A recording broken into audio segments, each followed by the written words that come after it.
I was offered $5,000 for a video, but this was when I was like 19. I was like, double it, and I'll walk outside and I'll give it to a homeless person. And they're like, no, you won't. And I was like, double it. And I was like pacing around my neighborhood for 3 hours convincing this guy, like on the phone, just double the money. I promise the video will go viral and I'll give it to homeless person. I was like, $10,000 just looks better in a title. It'll get more views. I promise your app will do better. A lot of times people, oh boy, it's like they think their videos are better than they are, honestly.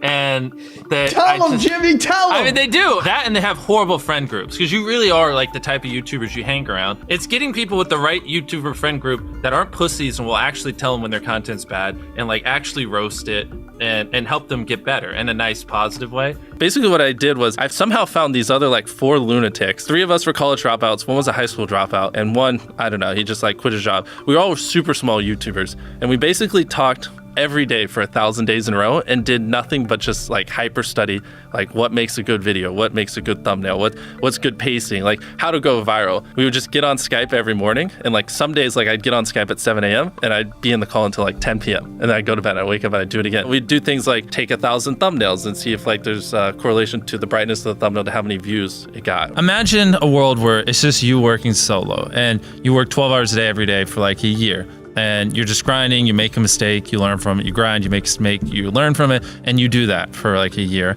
And then imagine a different world where you have 4 friends who are also equally grinding in something similar. Friend number 1 makes a mistake on Friday, he teaches the other 4 people. Friend number 2 makes a mistake the next week, teaches everyone. And then like you're all learning from each other's mistakes. You're all constantly studying 24/7 and downloading each other. Like after a year, you're like 2 years ahead of the guy who was just solo. Do you frequently go that far out of your way to capture the thumbnail? Yeah, I mean, of course, everyone should. If people don't click, they don't watch. So you want to give them something to click. Something a lot of people forget is like unsuggested on phones, thumbnails are really fucking small. So like people are editing thumbnails full blown on their computer, and when you shrink it down, you can't see. We try to all around be above the rest. Anyone can clickbait, but do you actually like deliver on it? We say we put 100 million Orbeez in the backyard, we put 100 million Orbeez in the backyard. Your title and thumbnail set expectations. Like what you're saying is like, I like bananas. And what you need is bananas are the best goddamn food on the planet. Like that's the type of opinion you need. Like you need something like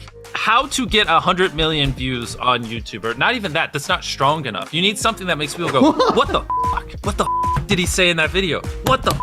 I need to know. At the very beginning of the video, to minimize drop-off, you want to assure them that those expectations are being met. If you're putting 1 million Orbeez in a pool, don't start the video with you shopping for, you know, your mom's birthday present. At the beginning of the video, just say, this is 100 million Orbeez. We're gonna fill this pool and this entire backyard with them. Match the expectations, and then you want to exceed them. So you want to assure people that what they clicked on is what they're getting, and then blow their mind and be like, but you're also getting even more. Anytime you say the word algorithm, just replace it with audience. The algorithm didn't like that video? No, the audience didn't like that video. If I wasn't retaining a viewer, just would it make sense for you to promote it? Why would you promote a 10-minute video that people watch on average a minute and a half? I mean, every video, even the stupid ones, I learned something, you know, and that's something I try to make a very big point of, is like, no matter how bad we mess up, like we sometimes have videos that have horrible retention. It's just like, as long as you learn from it, it's not the end of the world. Every YouTuber says it. It's like, no one will ever be able to replicate my style. I gotta edit it. But newsflash, someone can. It's actually not as difficult as you think. It was good that I got a really strong foundation on how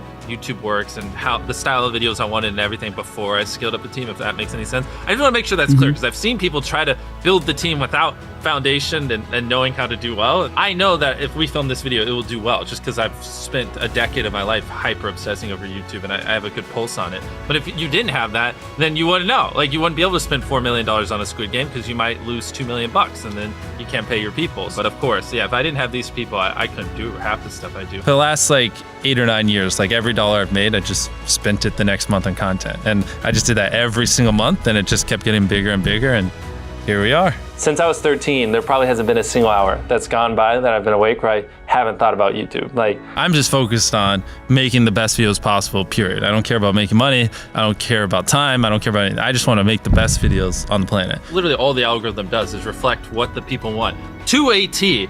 And if you deny that, you just make terrible videos and are trying to find a scapegoat. We do our videos in other languages as well. If you Google it, it's like only whatever, less than 10% of the world speaks English. So 90% of the world can't even enjoy your content. And when I realized that, I was like, wait a minute, 90% of the world can't even watch this stuff. Like, we just started doing this like 6 months ago, and it's crazy like how viral some of these videos Wow, are going. 51 million. In Spanish, the guy who does my dubs is the same guy who dubbed Spider-Man. We managed to convince him. So a lot of those comments are like, why does he sound like Spider-Man, or is MrBeast Spider-Man? To me, what's important is click-through rate, getting people to click on your video, and then average view duration, average view percentage, or just relative retention, and having them watch it. A lot of creators think click-through rate is just like the title and thumbnail and did they click it, but a lot of it too is, did they enjoy your last video? Because if someone watches a video of yours and they loved it, you can bet the next time you're recommended, their chance of clicking is a lot higher. Sometimes we're filming for 3 or 4 days, like 10 hours a day,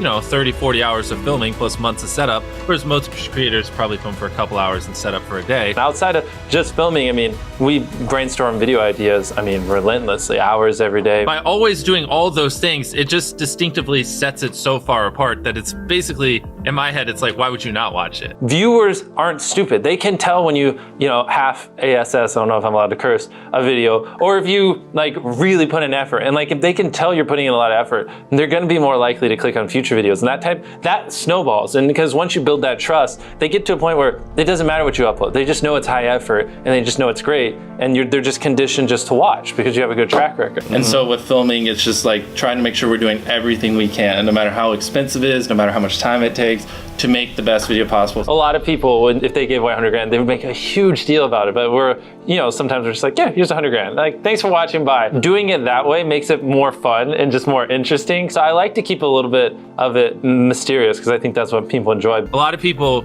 aren't willing to put in 10 hours days because they don't like what they're doing. So it's finding what they enjoy, because it is like a long grind. You're doing for years, not months. So if you don't enjoy it, then you're gonna burn out. I just had the blessing of finding what I loved at a young age. So because to get to this level, it takes, a decade. Most people don't find what they love till their young 20s. So they'd be where I'm at in their 30s. Yeah. I just lucked out and found it when I was really young. Living your life chasing a nicer car and a bigger and bigger box to live in is kind of like a dumb way to go about life. I actually, funny enough, I lived in a super below average home. And I kind of learned why famous people don't live in below average homes, because someone broke in, stole everything I owned. So I had to get a little nicer house for security reasons. But before I was robbed, my place is a little duplex, $700 a month. You get a roommate's $360 split. People think just because you go for views means you can't have fun, but you can pull views and you can have fun, which is what we purposely try to do. If you're not doing something that's just inherently fun to you, you're just quit. Just give up. You gotta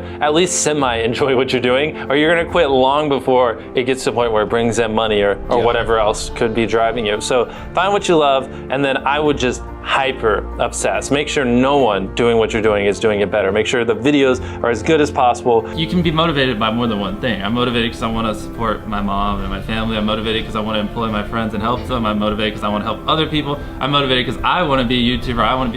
I feel like that's another misconception. You can have lots of things that drive you. Absolutely. Yeah. Absolutely. So there's just tons of stuff that drive me. And everything drives me to wanting to be a YouTuber, so I kind of obsess over it. For the people that are willing to be coachable, I would say just education. There is a lot of misinformation out there that people live and breathe by, the weirdest stuff. I gotta upload at midnight on Wednesdays or my videos don't do well. It's just dumb stuff like that they don't realize how badly they're handicapping themselves. Some minor tips I could give is if somehow you could have a payoff at the end, then more people are gonna watch the end just to see what happened. Whichever one of these 456 people survives the longest wins 456 grand. Cut out all dull moments, try not to over-explain things. If a camera just sits on me and I'm just talking for 20 seconds, it doesn't hold retention as well as, maybe me talking and other footage popping up. It's much easier to get 5 million views on one video than 50,000 views on 100 videos. It takes way less effort to get 5 million views on one video. Back then, which I think small YouTubers should do, is I would reply to every single comment. And so I think a few people caught on that I would always reply. And so some people would just be like, I wonder how long it'll take for him to reply. So that was a lot of my comments when I was smaller, but at least it kept him coming back. In your analytics, and most of you probably know this, audience retention. You can see where people click off. Just literally go through your last 50 videos, write down where everyone clicked off, and then just don't do those things again. But wait a minute, MrBeast. What if I don't know how to actually improve my average view duration? How do I know where to start? What if I'm just a noob? Well, in order to better retain your viewers, it's first helpful to have a really deep understanding of how they experience YouTube, to put yourself in their shoes. And in this video, I explain 5 simple steps that will help you do just that. Check it out.